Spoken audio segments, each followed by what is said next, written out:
South ఇండియాలోని అతి తక్కువ ధరలకి రత్నాలను అందించే ఏకైక సంస్థ 6JVR. బంగ్లాదేశ్ ప్రభుత్వానికి ప్రధాన సలహాదారుగా వచ్చిన తర్వాత మహమ్మద్ యూనస్ వరుస పెట్టి తనదైన శైలిలో మార్పులు చేర్పులకు శ్రీకారం చుడుతున్నారు. అదే క్రమంలో బంగ్లాదేశ్ చరిత్రని మార్చేటువంటి ప్రయత్నం, బంగ్లాదేశ్ స్వాతంత్ర పోరాటాన్ని కనుమరుగు చేసేటువంటి ఎత్తుగడ, బంగ్లా బంధుగా పిలిచేటువంటి షేక్ ముజిబుర్ రెహమాన్ ముద్రని దేశం నుంచి చెరిపేసేటువంటి ప్రయత్నం చురుగ్గా సాగుతుంది. బంగ్లాదేశ్లో ఉపయోగించేటువంటి కరెన్సీకి సంబంధించి బంగ్లా బంధుగా పిలిచేటువంటి షేక్ ముజిబుర్ రెహమాన్ ఫోటో తీసేసి కొత్త కరెన్సీని జూన్ 1వ తేదీ నుంచి బంగ్లాదేశ్ ప్రభుత్వం ప్రవేశపెట్టింది. బంగ్లాదేశ్ బ్యాంక్ అంటే మన రిజర్వ్ బ్యాంక్ లాగా అక్కడ మానిటరీ సిస్టమ్ అంతా కూడా మేనేజ్ చేసేటువంటి బ్యాంక్ కొత్త కరెన్సీ నోట్స్ రిలీజ్ చేసింది.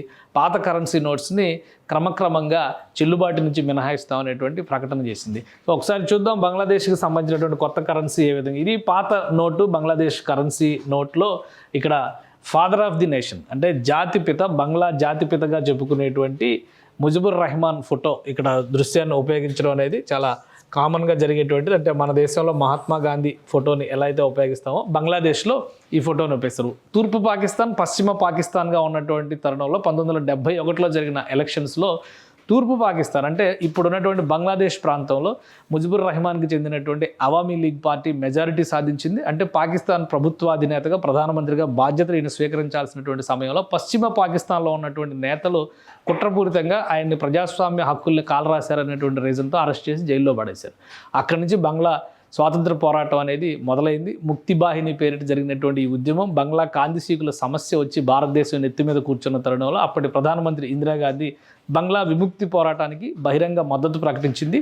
పశ్చిమ పాకిస్తాన్, తూర్పు పాకిస్తాన్గా ఉన్నటువంటి దేశాన్ని విభజించి బంగ్లాదేశ్ ఆవిర్భావానికి ఆవిడ బీజం వేసింది. అప్పటి నుంచి కూడా బంగ్లా బంధుగా పిలిచేటువంటి ముజిబుర్ రెహమాన్, ఎందుకంటే ఈ రెండు ప్రాంతాలని కలిపి ఉంచేది కేవలం మతం పేరు మాత్రమే.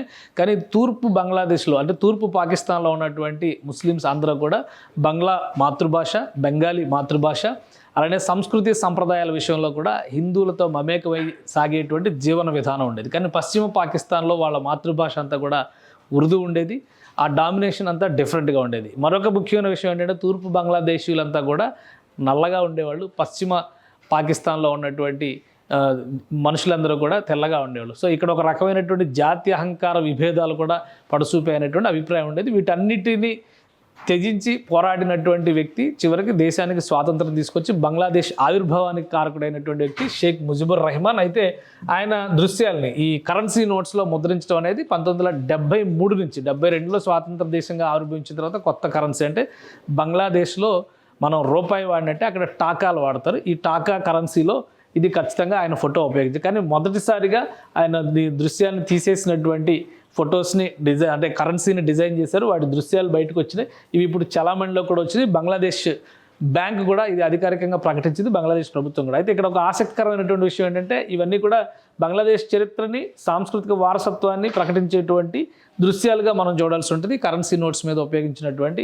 ఈ ఇమేజెస్ అన్ని. కానీ ఈ ఇమేజెస్లో ఎవరు ఊహించని విధంగా హిందూ బౌద్ధ ఆలయాలకు సంబంధించినటువంటి ప్రత్యేకలు అంటే చారిత్రక ప్రాంతాలుగా బంగ్లాదేశ్లో గుర్తింపు పొందినటువంటి హిందూ బౌద్ధ ఆరామాలకు సంబంధించినటువంటి ఇమేజెస్ని ఉపయోగించడం కూడా ఇప్పుడు ఆసక్తికరంగా మారింది, ఒక చర్చనీయాంశంగా కూడా మారింది అనేటువంటి విషయాన్ని మనం అర్థం చేసుకోవాల్సి ఉంటుంది. సో ఇవన్నీ కూడా కరెన్సీ నోట్స్ 100 రూపాయలు, 100 టాకాలు, 200 టాకాలు ఇలా మార్చుకుంటూ వచ్చారు. 500 టాకాలు, దీనికి సంబంధించినటువంటి ఇది ఫ్రంట్ బ్యాక్, ఇది కూడా ఫ్రంట్ బ్యాక్ 200 నోట్స్కి సంబంధించి, ఇది 100 రూపాయల నోటుకి సంబంధించినటువంటి ఫ్రంట్ టు బ్యాక్. ఇంకా చిన్న డినామినేషన్స్లో కూడా అన్ని మార్పులు చేశారు. 10 రూపాయలు, 5 రూపాయలు, 2 రూపాయలు వీటికి సంబంధించిన front to back images.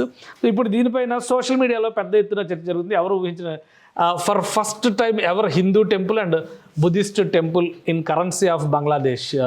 Change is welcoming but will be interesting to see how long they can keep it up. So best of luck అని కొంతమంది పోస్టులు చేశారు. ఇవన్నీ కూడా హిందూ ఆలయాలకు సంబంధించి, బౌద్ధారామాలకు సంబంధించినటువంటి ఇమేజెస్ని వీటిలో ఉపయోగించారు. సో మొత్తం ఇప్పుడు ఇవంతా కూడా బంగ్లాదేశ్ అంతా ఈ ముజిబుర్ రెహమాన్ ఫోటో లేనటువంటి ఈ కరెన్సీనే బంగ్లాదేశ్లో ఇప్పుడు సర్క్యులేషన్లోకి వచ్చింది. మొత్తం మీడియాలంతా కూడా ఇదే డిస్కషన్ పెద్ద ఎత్తున నడుస్తుంది. బంగ్లాదేశ్ విముక్తి పోరాటానికి సంబంధించి ఉపయోగించినటువంటి దృశ్యం ఇది. ఎక్కడ కూడా ముజిబుర్ రెహమాన్ ఇమేజ్ లేకుండా చేయడానికి ప్రధానమైనటువంటి కారణం ఏంటంటే బంగ్లాదేశ్ విముక్తి విషయంలో అవామీ లీగ్ చేసినటువంటి పోరాటం ఖచ్చితంగా సువర్ణ అక్షరాలతో లిఖించదగినటువంటి పోరాటం. అయితే అదే ముజిబుర్ రెహమాన్ వారసురాలిగా షేక్ హసీనా మొన్నటి వరకు ప్రధానమంత్రిగా బంగ్లాదేశ్కు ఉన్నారు. హసీనాని లేకుండా చేయడమే లక్ష్యంగా ఆమె ప్రత్యర్థులు, రాజకీయ ప్రత్యర్థులు కుట్రలు పన్నారు. ఆ క్రమంలోనే ఆమె భారతదేశంలో శరణుజొచ్చినటువంటి పరిస్థితి. ఇప్పుడు ఈ సంవత్సరాంతానికి బంగ్లాదేశ్లో ఎన్నికలు నిర్వహించేటువంటి ప్రణాళిక అమలు చేస్తున్నారు టెంపరీ గవర్నమెంట్కి అడ్వైజర్గా ఉన్నటువంటి మహమ్మద్ యూనస్. ఈ క్రమంలోనే 2 కీలకమైన డెవలప్మెంట్స్ జరిగాయి. ఒకటి, షేక్ హసీనా వెళ్ళిపోయిన తర్వాత అవామీ లీగ్ మీద నిషేధం విధించారు.